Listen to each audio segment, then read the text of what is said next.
美国及西方舆论近来几乎每天都在重复着俄罗斯随时入侵乌克兰的论调。美国媒体最新的报道还不断关注俄军的所谓集结情况，是要将俄乌大战一触即发的气氛渲染到极致。不过，就在周二、周三，俄罗斯国防部连续发布消息，部分参演部队开始撤回驻地。美国总统拜登随后对此表示这很好，但紧接着又话锋一转，宣称美方尚未核实这一信息，并坚称俄罗斯入侵乌克兰的情况仍有可能发生。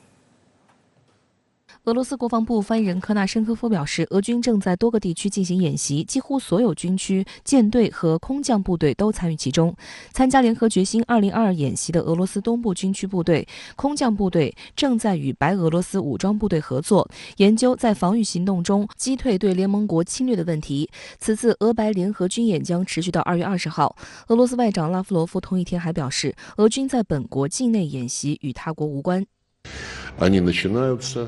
осуществляются и завершаются, как было запланировано. И делается это независимо от того, кто и что думает, кто и как истерит по этому поводу, кто и как разворачивает настоящий информационный терроризм. Я не побоюсь этого слова. 科纳申科夫表示，在演习结束后，俄罗斯西部和南部军区的部队周二当天已经开始通过铁路和公路运输返回驻地。俄罗斯卫星通讯社表示，这些俄军部队和装备是从俄南部边境，也就是俄乌边境撤回。俄罗斯国防部当天公布的一段视频显示，坦克、步战车和自行火炮等装甲装备正被装载到铁路军列上，当中还包括升级后的 T-72B3 坦克。周三，俄罗斯国防部再发布撤军消息，宣布南部军区部队已完成在克里米亚的战术演习，战斗装备和军事人员正在前往永久部署点。军事装备抵达之后，相关人员将对其维修，以准备开展下一阶段的训练。中国国际问题研究院欧亚研究所副研究员康杰对深圳卫视记者表示，此次俄军部分撤回驻地，除了以实际行动回应西方炒作的俄军2月16日对乌开战外，也印证了俄罗斯外长拉夫罗夫表示的，美国和北约分别向俄方提交的有关俄安全保障问题的书面文件中，对此前一直拒绝同意的一些问题做出了积极回复，当中包括中导条约被废止后的中程弹道导弹核查安排，双方军演的相互通报制度，以及双方在黑海、波罗的海的舰机意外相遇规则等。所以，俄方也通过这一系列行动做出了回应。俄罗斯为什么要在俄乌边境增兵？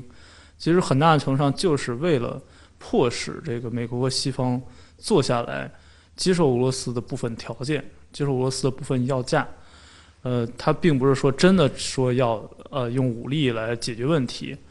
那么在美西方做出一系列的这个让步之后，他就这个部分的条件就已经达成，他这个军事部署的部分目的已经达成。乌克兰外长库列巴周二表示，乌方将关注俄方军演后撤军动向。美国总统周二也回应称，俄军队撤离会很好，但我们尚未证实。但他继续坚称，俄罗斯入侵乌克兰的情况仍有可能发生。We have not yet verified the Russian military units are returning to their home bases. Indeed, our analysts indicate that they remain very much in a threatening position. And the fact remains, right now, Russia has more than 150,000 troops encircling Ukraine and Belarus and along Ukraine's border. An invasion remains distinctly possible.对于15万俄军的数字，拜登没有提供任何证据，而且在讲话结束后，拜登没有回答任何问题。他说这个俄罗斯总会打乌克兰，这是对他来说是非常有利的。为什么呢？俄罗斯如果真打了，他说你看我多么有预见力，我这么早就预见了这个进攻，这进攻的确发生了。他如果说没有打的话，那我可以说是我美国在其中调停的结果。是我增加了在这个乌克兰周边的军事部署对俄罗斯进行威慑的结果，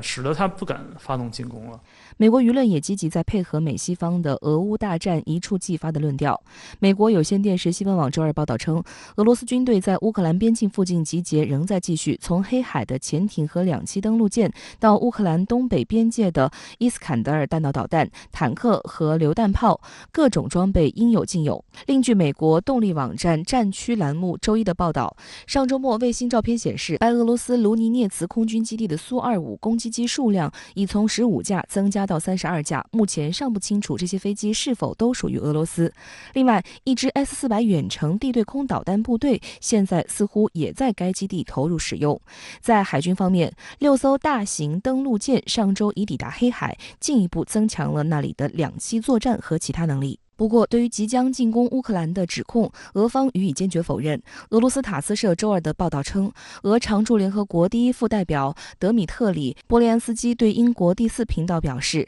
俄罗斯没有理由在2月16日入侵乌克兰，这是非常荒谬和奇怪的。中国外交部发言人汪文斌周三也表示，连日来美方炒作战争威胁，制造紧张空气，给乌克兰国内经济社会安定和民众生活带来严重冲击，也为有关方面推进对话谈判增添了阻力。中方注意到，近日俄方表示，西方在乌克兰问题上实行了信息恐怖主义。2月15日是西方宣传失败日，正是美西方一些人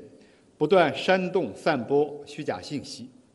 给这个原本充满挑战的世界增加了更多的动荡和不确定性，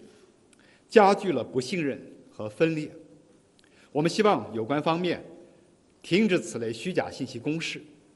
多做有利于和平、互信、合作的事。西方媒体在炒作俄罗斯进行大规模军事集结的同时，也报道了美国加强在乌克兰周边的部署和军事行动。据美国战区网站报道，美国空军 F-15C 和 F-15D 战机上周四抵达波兰马斯克空军基地，参加旨在加强北约集体防御态势的任务，并支持该地区的波罗的海空中警戒任务。而同日抵达英国西南部的费尔福德空军基地的4架 B-52轰炸机，预计将停留3周，但可能会根据俄乌局势进行调整。